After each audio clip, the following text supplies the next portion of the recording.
പോരാട്ടവീര്യത്തിന് പ്രായം തടസ്സമാകില്ല എന്ന് തെളിയിച്ചുകൊണ്ടാണ് വി.എസ്. മടങ്ങുന്നതെന്ന് പ്രതിപക്ഷ നേതാവ് വി.ഡി. സതീശൻ. മുഖ്യമന്ത്രിയായിരുന്നപ്പോഴും പ്രതിപക്ഷമായിരുന്ന ആളാണ് അദ്ദേഹം.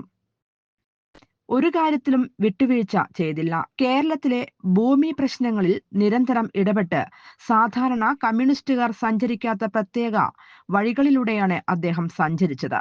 അതുകൊണ്ടാണ് വി.എസിന്റെ യാത്ര വ്യത്യസ്തമാകുന്നത് എന്നും സതീശൻ പറഞ്ഞു.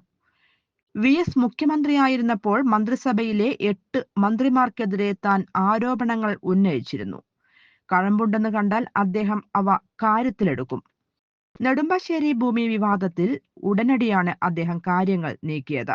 ലോട്ടറി വിവാദത്തിലും പ്രതിപക്ഷ ആരോപണങ്ങൾക്ക് വി.എസിന്റെ പിന്തുണ ഉണ്ടായിരുന്നു. സാധാരണയായി രാഷ്ട്രീയവാദ പ്രതിവാദങ്ങൾ എവിടെയും എത്താതെ പോകുകയാണ് പതിവ്. എന്നാൽ ലോട്ടറി വിവാദത്തിൽ വി.എസ്. കർശന നടപടിയെടുത്തുവെന്നും സതീശൻ കൂട്ടിച്ചേർത്തു. നിലപാടുള്ള ആളായിരുന്നു അദ്ദേഹം. കേരള രാഷ്ട്രീയത്തിൽ വി.എസ്. പ്രത്യേകമായി അടയാളപ്പെട്ടു കഴിഞ്ഞുവെന്നും സതീശൻ പറഞ്ഞു.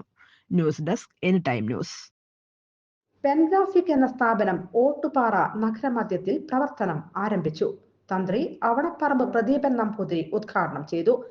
ഹൈ ക്വാളിറ്റിയിൽ എല്ലാവിധ പ്രിന്റ് വർക്കുകളും, sign board, multi colour notice, cloth, vinyl flex തുടങ്ങി എല്ലാവിധ വർക്കുകളും ആധുനിക രീതിയിൽ പെൻഗ്രാഫിക്കിൽ ചെയ്തു കൊടുക്കുന്നു. കൂടുതൽ വാർത്തകൾക്ക് ഞങ്ങളുടെ ചാനൽ സബ്സ്ക്രൈബ് ചെയ്യുക. ഫേസ്ബുക്ക് ഫോളോ അപ്പ് ചെയ്യുക. വാർത്തകൾ വേഗത്തിലറിയാൻ എനിടൈം ന്യൂസ്.